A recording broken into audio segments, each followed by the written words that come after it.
Es para mí un privilegio y un honor el poder estar con ustedes durante los próximos minutos y estar examinando un tema que para mí es especialmente grato porque le he dedicado años de estudio y alguno de mis libros, que es el tema de la Reforma y en concreto su relación con la libertad. Sobre todo porque se da la circunstancia de que además este año es el 500 aniversario del inicio de la Reforma, con lo cual parece que matamos varios pájaros de un tiro. Permítanme que les cuente una historia para entrar en materia. En el año 1513, un joven príncipe alemán de tan solo 23 años, que se llamaba Alberto de Magdeburgo, y que ya tenía una sede episcopal en Magdeburgo y además era el administrador de la diócesis de Halberstadt, decidió que su carrera episcopal era demasiado modesta. Es verdad que era obispo, es verdad que al mismo tiempo era administrador de una diócesis, pero consideró que aquello era demasiado poco. Y al año siguiente, con tan solo 24 años, concibió la idea de convertirse en el arzobispo de Maguncia, que era un cargo verdaderamente extraordinario. No solo es que era el primado de Alemania, el prelado más importante de todo el imperio alemán, sino que además el arzobispo de Maguncia tenía el poder de elegir al emperador. Desde hacía siglos los alemanes habían llegado a la conclusión de que la sucesión en la corona imperial de Alemania era una cosa demasiado seria como para que pasara de padres a hijos. Y por supuesto lo más conveniente es que hubiera gente inteligente, formada, que eligiera al nuevo emperador, y uno de ellos era el arzobispo de Maguncia. De modo que con tan solo 24 años, Alberto ambicionaba convertirse en el primado de Alemania, el prelado más poderoso del imperio alemán y una de las 7 personas que elegiría al emperador, lo que era algo maravilloso, porque cuando el emperador moría y había que elegir a un sucesor, los sucesores inundaban a sobornos a los electores. De hecho, cuando se produjo la muerte de Maximiliano de Alemania, Carlos I de España, que disponía del oro y la plata de las Indias, consiguió convencer a los electores para que le eligieran como emperador de Alemania. El problema para las ambiciones del jovencísimo Alberto era que la ley canónica, el derecho eclesiástico, no le permitía acumular tantos cargos a la vez. Alberto, o te quedas con la diócesis que tenías y la administración del otro obispado, pero además no puedes ser primado de Alemania, arzobispo de Maguncia, elector imperial. Y Alberto quería serlo. Y con 24 años, desde luego, estaba decidido a conseguirlo. Era un joven de empuje. Bueno, en situaciones así, el papado podía ser enormemente comprensivo. Por supuesto, era ilegal que acumulara todos esos cargos, pero la Santa Sede comunicó a Alberto de Brandeburgo que estaba dispuesta a concederle una dispensa para que acumulara tanto cargo eclesiástico a cambio de la suma de 24.000 ducados. 24.000 ducados era una cifra fabulosa, astronómica. Ni siquiera Alberto, acumulando todas sus diócesis, podía pagarla, pero la Santa Sede era comprensiva. No solo estaba dispuesto a otorgarle una dispensa por 24.000 ducados, sino que además le indicó a Alberto cómo podía conseguir esa suma. Bastaba con que en las diócesis que estaban sometidas a su jurisdicción se predicara la bula de indulgencias. Una bula que permitía que una persona o sus familiares pudieran salir del purgatorio antes de tiempo. Y por supuesto, la idea beneficiaba a todo el mundo. Alberto conseguiría, con la bula de indulgencias en sus diócesis, pagar la dispensa papal. La mitad del dinero que se recogiera con la venta de la bula de indulgencias iría a parar a las arcas del Papa, que podría terminar las obras de la Basílica de San Pedro en Roma, todavía la iglesia más alta en Europa, y aparte de eso habría otra gente que también obtendría beneficios. Por ejemplo, la banca Figuer adelantaría el dinero a Alberto y recibiría luego el préstamo devuelto con algún interés. Incluso el emperador de Alemania se llevaría parte de la mordida, porque sería absolutamente intolerable que alguien hiciera un negocio tan fabuloso en el territorio del imperio alemán y el emperador no recogiera nada. De modo que todos estaban contentos: Alberto de Brandeburgo, el Papa, el emperador y la banca internacional. Incluso había quien podía decir que aquello beneficiaba al pueblo, porque la venta de indulgencias permitía no solo que el pobre Hansel saliera del purgatorio antes, sino también que su tía Gertrudis abandonara las llamas del purgatorio con antelación. Y con esa idea en mente, los predicadores de indulgencias fueron recorriendo las calles de pueblos y ciudades de la diócesis de Alberto de Brandeburgo, utilizando unos lemas publicitarios realmente extraordinarios. Por ejemplo, el dominico Johann Tetzel utilizaba la siguiente frase: apenas la moneda toca el platillo, el alma sale volando hacia el paraíso. Hay que reconocer que como oferta espiritual no se puede pedir más. En el mismo momento en que la moneda daba en el platillo, comprando las indulgencias, el alma, libre de los tormentos del purgatorio, se elevaba por el cielo hasta entrar por las puertas del paraíso. Y aparentemente todo el mundo estaba contento. Pero las cosas aguantan mejor el estar en el papel que el contraste con la realidad. Y de pronto, un monje agustino, que era profesor de Sagrada Escritura en la Universidad de Wittenberg, empezó a recibir la visita de penitentes que no estaban tan contentos con aquella historia. Algunos le confesaban directamente que, por supuesto, sacarían al tío Hans del purgatorio, pero si pagaban la bula de indulgencias no iba a haber zapatos para sus hijos ese invierno. Algunos comentaban directamente que estarían encantados de sacar a su madre del purgatorio, pero entonces era obvio que en casa iban a pasar bastante hambre durante el tiempo que quedaba.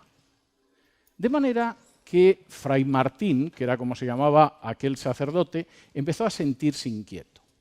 Primero porque tenía la sensación de que aquello colocaba una presión económica sobre la gente que era discutible, y segundo, porque todo aquello le despedía un aroma a comercio de cosas sagradas. Sí, es verdad que a la gente le ofrecían la oportunidad de pagar para salir del purgatorio, pero si realmente el Papa tenía el poder para sacar a la gente del purgatorio, ¿por qué no los sacaba simplemente por amor en vez de cobrándoles una tarifa por ello? Y Fray Martín, que era profesor en la Universidad de Wittenberg, decidió escribir 95 tesis sobre las indulgencias. Las clavó en la puerta de la iglesia de Wittenberg no como un desafío, sino porque la puerta de la iglesia de la Universidad de Wittenberg era el tablón de anuncios de la universidad, y lo que él quería era efectivamente establecer un debate académico para ver si la compraventa de indulgencias era lícita o era un disparate de carácter espiritual.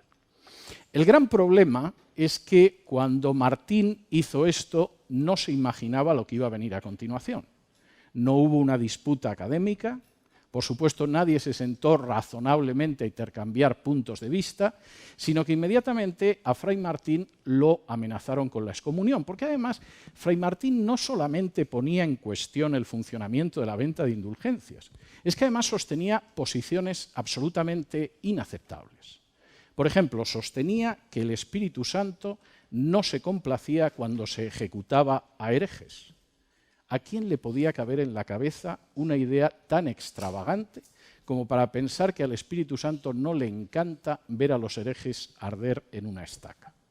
De manera que antes de que se diera cuenta, Fray Martín había recibido una bula de excomunión que el Papa León X firmó mientras estaba cazando jabalíes, y se encontró con la idea de que podía acabar en la hoguera. Lo que inicialmente era un problema simplemente de carácter pastoral, lo que inicialmente iba a ser una discusión científica, encendió un fuego que conocemos como la Reforma, y de hecho Fray Martín clavó las tesis precisamente en octubre de 1517, hace casi 500 años.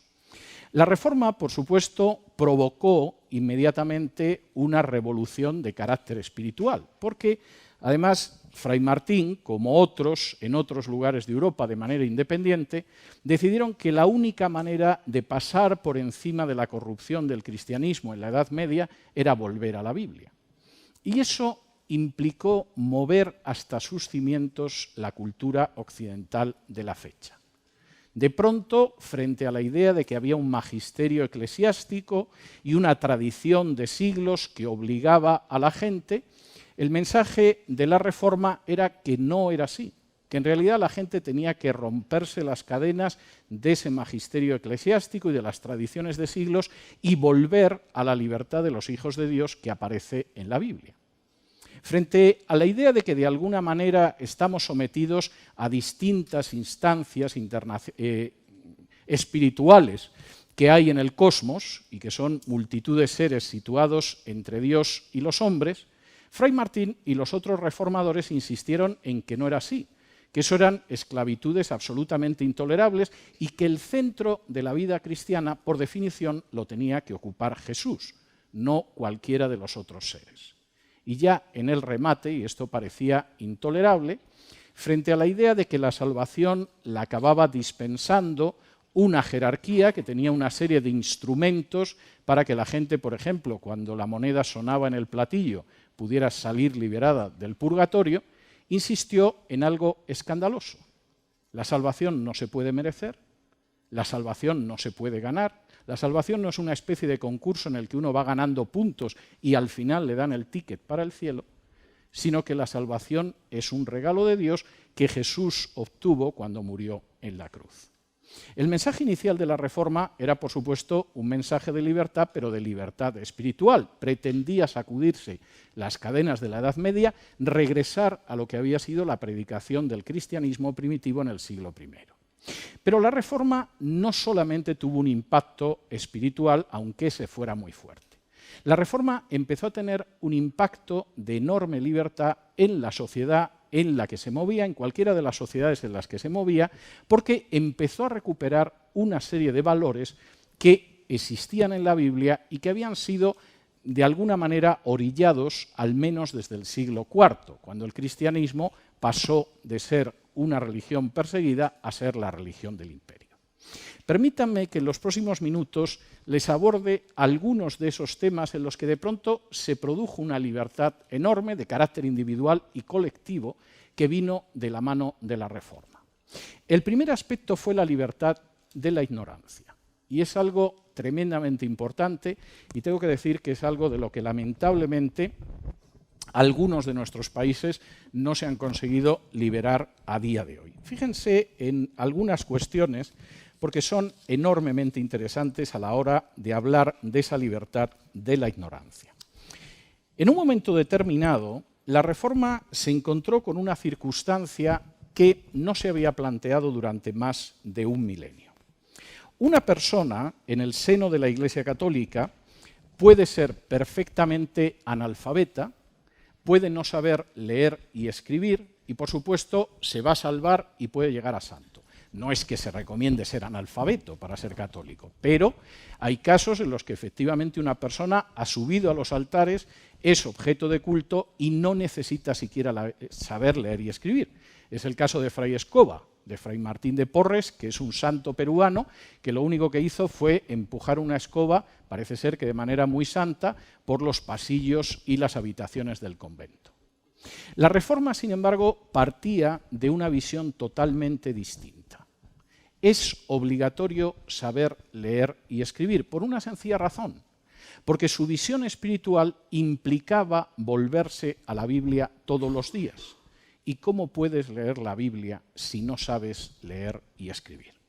Esto tuvo unas consecuencias inmediatas. Por ejemplo, en 1536, fíjense en la fecha, 1536, se abrió la primera escuela pública, obligatoria y gratuita de la historia del género humano. La primera escuela obligatoria, pública y gratuita de la historia de la humanidad. Fue en la protestante Ginebra. ¿Por qué? Porque si uno no sabe leer y escribir, ¿cómo va a meditar, a estudiar y a leer la Biblia todos los días?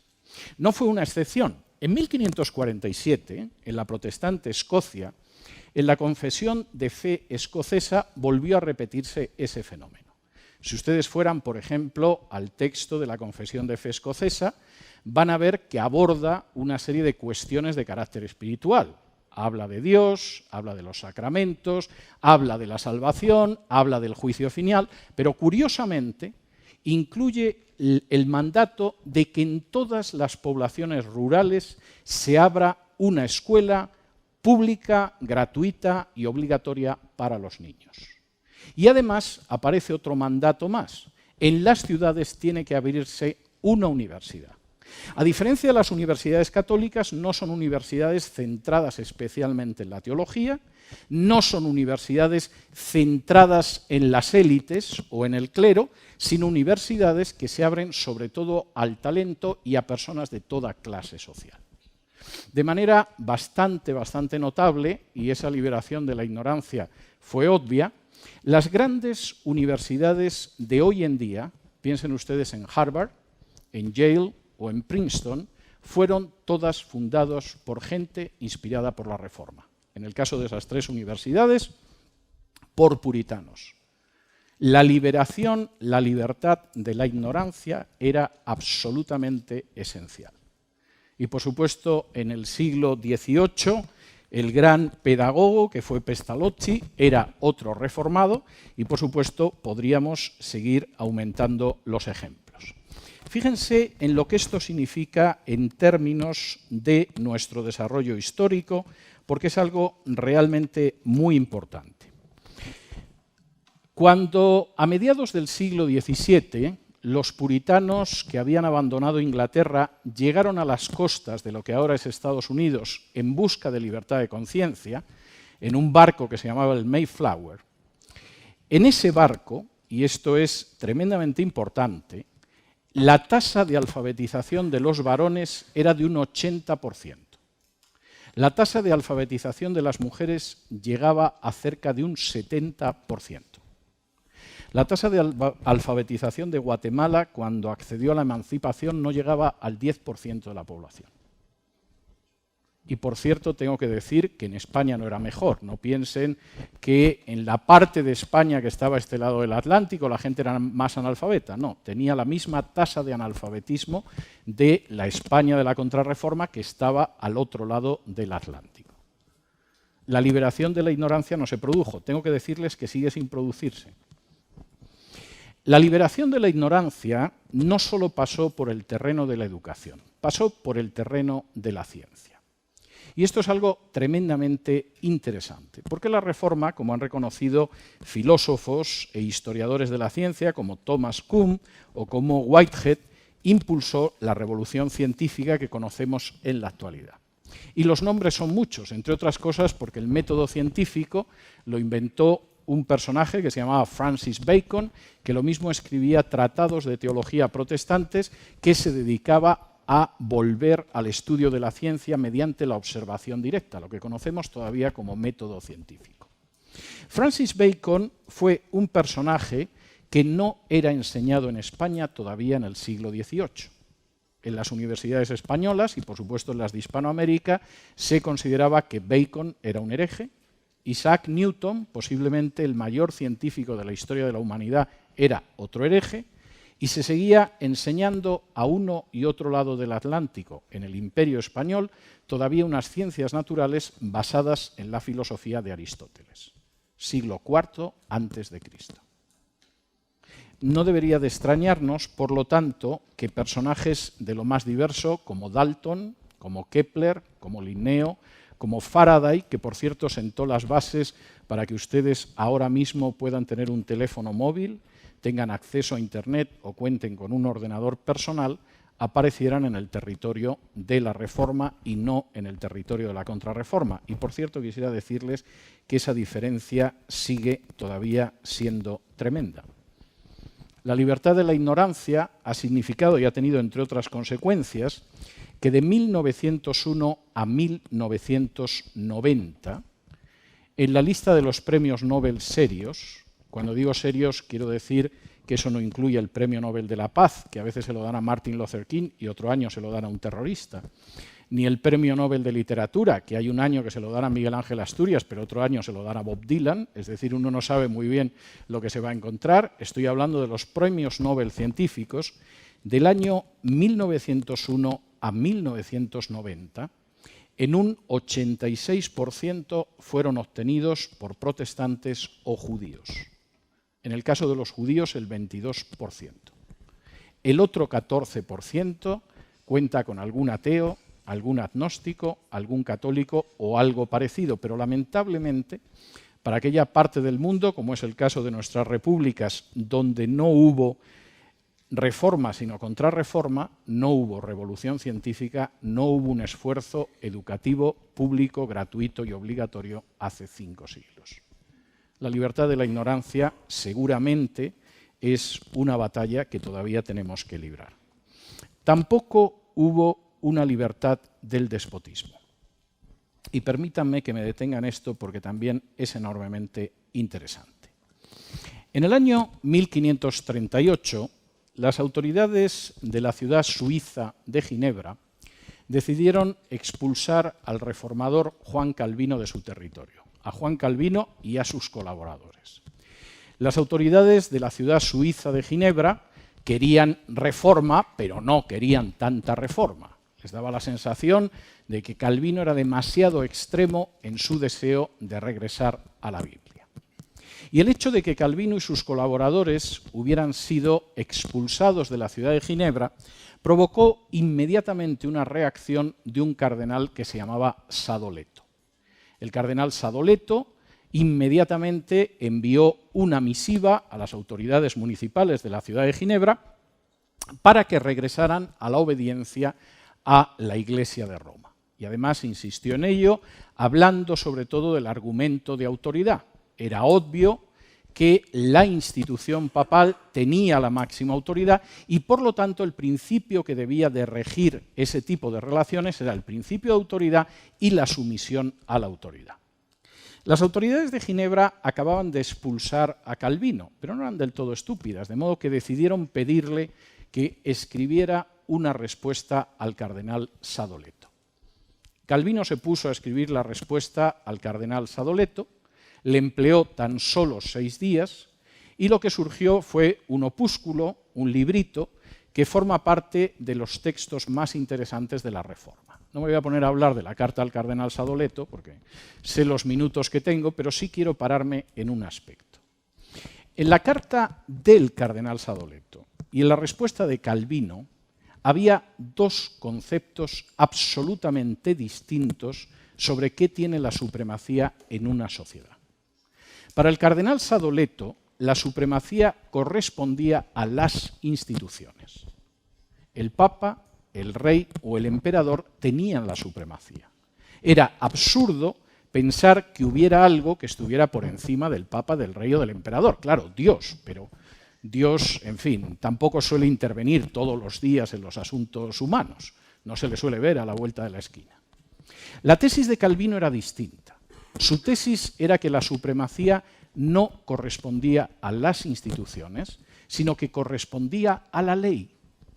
La ley estaba por encima de todos, incluido el Papa, el Emperador y el Rey. Por supuesto, puesto que la ley estaba por encima de todo, y eso en el ámbito espiritual era la Biblia, el Papa podía decir lo que quisiera, pero si actuaba en contra de las enseñanzas de la Biblia, no tenía legitimidad y no debía ser obedecido. Pero eso también sucedía en el campo civil. Un gobierno era ilegítimo si se colocaba por encima de la ley. Es decir, si no reconocía que la supremacía la tenía la ley. Esto implicaba la libertad directa de la tiranía. Para los ciudadanos individuales, la clave no era el capricho del monarca, del emperador o del pontífice. La clave era lo que quedara en la supremacía de la ley. Y posiblemente uno de los elementos más tristes en la historia de nuestros países, el suyo y el mío, es que hace 500 años el virrey de turno de entrada no ejercía la supremacía de la ley. Cuando de pronto el rey de España, inquieto por lo que le decían algunos frailes, decidía suavizar algo la suerte de los indígenas en esta parte del mundo, no demasiado, pero algo, y llegaba al Nuevo Mundo las leyes nuevas para que, en fin, tampoco se exprimiera en exceso a los indígenas, el virrey tomaba la carta del rey, la colocaba sobre su cabeza y decía: se acata, pero no se cumple. Reconocemos que el rey tiene autoridad, no se nos ocurriría negar la autoridad del rey, pero evidentemente aquí quien decide las cosas no son las leyes, sino que son las instituciones. Y eso es algo que ha continuado trágicamente a lo largo de nuestra historia. El principio de supremacía de la ley es totalmente ajeno a la cultura en la que nosotros hemos crecido y, por lo tanto, la libertad frente a la tiranía es algo, en la mayoría de los casos, absolutamente ilusorio.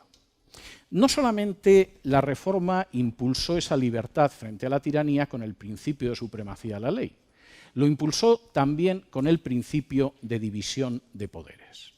Ahora, fíjense en esto porque es enormemente interesante. Nosotros no hemos vivido históricamente, más allá de algún planteamiento teórico, la idea de la separación de poderes. Si se molestan ustedes en leer los textos de declaración de independencia de las repúblicas hispanoamericanas, incluso en el caso de Del Valle, que es un canto al optimismo humano, a la luz, a la esperanza, etcétera, etcétera, tanto en las constituciones españolas como en las constituciones hispanoamericanas hay una visión enormemente optimista del ser humano. Se supone que en el momento en el que alcancemos cierto grado de libertad, todo irá sobre ruedas y no nos espera nada más que una felicidad perpetua. No hace falta que les diga que estas declaraciones las escribiera quien las escribiera, no se han correspondido jamás con la realidad.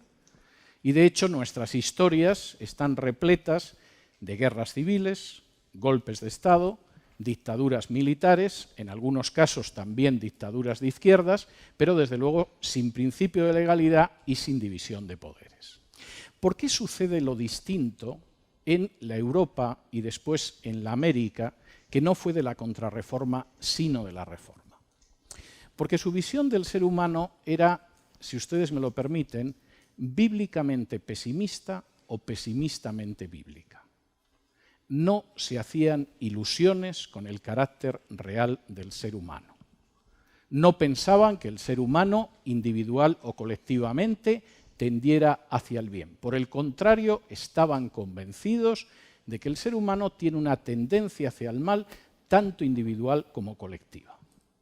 Por lo tanto, si el ser humano acababa recogiendo todo el poder en unas manos, eso acabaría en tiranía. Podía hablar de la ilustración, de la luz, del futuro luminoso, pero acabaría en una tiranía.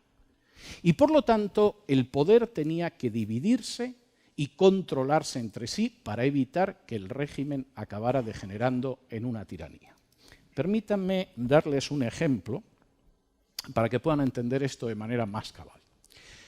Hace un año y pico estuve repasando la correspondencia de los padres fundadores de Estados Unidos. Las cartas de Adams a Washington, de Jefferson a Hamilton, etcétera, etcétera.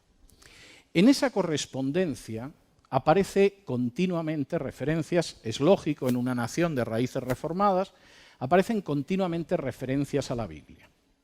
Pero curiosamente uno de los textos que más aparece de la Biblia es un texto del profeta Jeremías en el que se dice que el corazón humano es engañoso, es decir, tiende a engañar a los demás y a engañarse a sí mismo. Y puesto que el corazón humano es engañoso, tendemos a engañarnos y si podemos a engañar a los demás, evidentemente la única manera de preservar la libertad era limitar el poder, separar los poderes y que esos poderes se controlaran entre sí para evitar que degenerara en una tiranía. Y es una preocupación continua de los padres fundadores de los Estados Unidos de América. Si el poder se concentra, estamos perdidos, acabaremos en una tiranía. El poder tiene que ser limitado bajo la supremacía de la ley y vigilándose. O por expresar el lema clásico del constitucionalismo norteamericano, tiene que ser un sistema de checks and balance, de frenos y contrapesos, en el cual los tres poderes del Estado se frenan y se contrapesan o acabaremos en tiranía. Ahora, por supuesto, la historia constitucional de Estados Unidos tiene sus luces y sus sombras, pero reconozcamos que, a diferencia de nosotros, en más de 2 siglos de historia constitucional, nunca tuvieron una dictadura fascista, nunca tuvieron una dictadura militar, nunca tuvieron una dictadura de izquierdas, nunca tuvieron algo que se pareciera a una dictadura ni tampoco un golpe de Estado. incluso puestos a hablar de guerras civiles, están en la cola de las guerras civiles de cualquier país de América, con la excepción del Canadá, nos guste o no nos guste. La reforma implicó la libertad de la tiranía, no solo la libertad de la ignorancia, sino la libertad de la tiranía, y lo fue por el hecho de que estableció la supremacía de la ley, que nunca hemos conocido en nuestras historias, no por mucho tiempo, y estableció además la separación de poderes. No fueron las únicas ventajas de esa situación de la reforma. La reforma además estableció la libertad de la pobreza. Y permítanme que establezca esto porque me parece enormemente importante. Y estableció la libertad de la pobreza, que es una de las grandes lacras del género humano, fundamentalmente por su visión del trabajo y de la economía. ¿Cuál era la visión del trabajo y de la economía que existía en la parte del mundo controlada por el gobierno español y que efectivamente incluía lo que luego sería la República de Guatemala? Era la visión de la contrarreforma. ¿Cómo veía la contrarreforma el trabajo? La contrarreforma consideraba que el trabajo era un castigo de Dios y además desde el siglo IV arrastraba una visión del trabajo que consideraba que el trabajo manual era indigno. De hecho, hasta finales del siglo XVIII, después de que Estados Unidos ya fuera una nación independiente, el rey de España, Carlos III, no decretó una real pragmática en la que suprimía legalmente la deshonra del trabajo. Nuestras culturas han partido de la base de que el trabajo, sobre todo cierto tipo de trabajo, es algo deshonroso, mientras que, por el contrario, en fin, el trabajo seguramente, si no es un castigo de Dios, se asemeja lo suficiente como para que intentemos huir de él. La visión de la reforma fue distinta, porque partió de la Biblia, y al ir a la Biblia y al libro de Génesis se encontró con que antes de la caída Dios había colocado a Adán en el huerto del Edén para que lo cultivara y lo guardara. Es decir, el trabajo no era una consecuencia de la caída, el trabajo era la finalidad del ser humano antes de que se alteraran sus relaciones con Dios. Y eso provocó lo que algunos llaman el concepto protestante del trabajo, llámenlo como quieran, pero tuvo una influencia enorme, porque implicó una enorme dignificación del trabajo de todo tipo. Por ejemplo, es curioso que Fray Martín Lutero, escribiendo sobre las amas de casa, dijera de manera rotunda que su trabajo, aunque algunos lo consideraban insignificante, era más santo que la ascesis de todos los monjes y monjas del mundo. Las pobres amas de casa están malditas en la sociedad en la que vivan, tengo que decirlo. Si la sociedad tiene una impronta machista, son las que realizan un trabajo indigno que nadie quiere. Si de pronto la sociedad tiene una impronta feminista, el ama de casa es la tonta que todavía no ha accedido a la posición digna de mujer emancipada. Sea como sea, las bofetadas le llueven. Es curioso porque la reforma insistió en la dignidad de ese trabajo. O insistió, por ejemplo, en que el trabajo manual era un trabajo tan digno como los trabajos físicos, incluidos los espirituales. William Tyndale, que pagó el atrevimiento de traducir el Nuevo Testamento del griego al inglés, escribía que no existía la menor diferencia entre la mujer que lavaba platos, el hombre que sembraba el campo, el magistrado que impartía justicia o el predicador que estaba en el púlpito. Tengo que decir que comparto su punto de vista. Todos los trabajos son dignos, son importantes y lamentablemente esa no ha sido la visión de nuestras sociedades y eso ha influido mucho en la pobreza. Pero es que en segundo lugar, y esto forma parte también de la libertad frente a la pobreza, la reforma recuperó la importancia de la economía. A lo largo de la Edad Media no existió una economía financiera en la Europa católica. El préstamo con interés era un pecado, hay quien dice que incluso el desarrollo de la confesión auricular era para saber quién prestaba con interés y que se le pudiera castigar, y de hecho la forma financiera de la economía quedó en manos de los judíos, que a fin de cuentas no formaban parte de la Iglesia católica. La reforma recuperó la cultura financiera y construyó la cultura financiera de la que todavía nos aprovechamos. Tengo que decir que con pésimas consecuencias para España. porque España, que era el imperio más rico de la época, carecía de la cultura financiera que tenían, sin embargo, pequeñas naciones como Inglaterra y Holanda, que acabaron imponiéndose porque ellos sí sabían cómo funcionaba la economía. España solo conocía una economía extractiva que desgraciadamente siguió en Hispanoamérica prácticamente hasta el día de hoy. A la libertad de la ignorancia, a la libertad de la tiranía, a la libertad de la pobreza, la reforma sumó una última libertad, a la que me voy a referir ahora, y es la libertad de los pecados veniales. Permítanme que me detenga en esto, porque seguramente a alguno esto le sonará bastante curioso. Ustedes saben, por lo menos la gente que haya leído el catecismo o que haya ido a catequesis o cualquiera de estas cosas, que la Iglesia Católica diferencia entre pecados veniales y pecados mortales. Los pecados mortales ocasionan la condena eterna en el infierno si uno muere en pecado mortal. Los pecados veniales ocasionan un paso por el purgatorio más o menos prolongado. Y de hecho, eso explica que determinadas prácticas borren los pecados veniales. Por ejemplo, al menos en teoría, si uno entra en la iglesia y se santigua con agua bendita, se le van los pecados veniales. Y como decía un profesor mío del Opus cuando yo era un estudiante como ustedes, yo siempre que entro en una parroquia me santiguo con agua bendita porque sé que se van los pecados veniales y a lo mejor se llevan algún mortal de paso.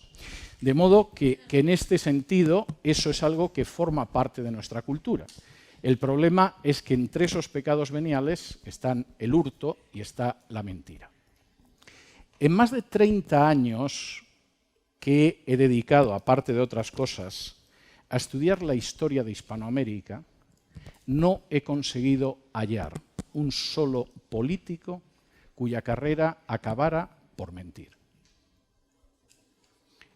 Sigo teniendo la esperanza de que un día, cuando esté expresando esto en público, de pronto alguien levante la mano y me diga, está usted equivocado. En el año 1872 hubo un brasileño que se llamaba Du Álvares da Costa, no sé cuántos, y ese efectivamente mentía y le costó su carrera política. No hay un solo caso. Nuestra cultura es una cultura que considera la mentira un pecado venial. Por supuesto, nos molesta cuando nos mienten, es cierto, pero consideramos que la mentira es un pecadillo sin importancia. Es impensable que una carrera política se acabe por mentir. Es más, sabemos que determinados políticos nos mienten y aún así seguimos votándolos. Pero sucede lo mismo en el caso del hurto. No quiero que pasen un mal rato pensando en su país, les voy a hablar del mío. En España a la gente le entusiasma hurtar. Si va a los hoteles, se llevan las toallas o se llevan los albornoces, las batas de baño. Si alguien trabaja en un hospital, desde luego tiene asegurado el suministro de algodón, de alcohol, de jeringuillas o de curitas para su casa. Si alguien trabaja en una oficina, es muy posible que se lleve el papel u objetos de escritorio. No consideran que el hurto sea importante. Son pequeñas cosas, casi como un complemento del salario que reciben. Claro, si a ellos les roban, les sienta muy mal, pero a fin de cuentas robo solo es cuando alguien roba un peso por encima de lo que nosotros robamos. Esa cultura, que forma parte de una cosmovisión de pecados veniales, por supuesto se dispara cuando uno no se puede llevar un frasco de alcohol o un paquete de algodón de un hospital o una toalla de un hotel, sino que uno tiene acceso a un presupuesto. Y cuando uno tiene acceso a un presupuesto, no es una botella de alcohol, puede ser el seguro social del país. O como decía un humorista español al que yo tuve oportunidad de entrevistar, un personaje muy gracioso y muy ingenioso. En uno de sus sketches humorísticos, al final, el personaje se dirigía a Dios en una oración y le decía: Señor, no me des, pero ponme donde haya. Hay toda una filosofía de la corrupción en esto. Y lamentablemente, la reforma significó la libertad frente a la corrupción y eso no se dio en el terreno de la contrarreforma. El hecho de que una ministra, como en Suecia hace 5 años, dimitiera porque había pagado un pañuelo con el presupuesto de su ministerio. O que un ministro en Alemania dimitiera hace 4, porque se había descubierto que una parte de su tesis doctoral estaba plagiada, es impensable en nuestro ámbito cultural. Y posiblemente lo más interesante a 500 años del inicio de la Reforma no es solo el examinar determinados hechos históricos, es fundamentalmente darnos cuenta de aquellos aspectos de libertad, entre otros enormes beneficios, que nuestras naciones han perdido históricamente.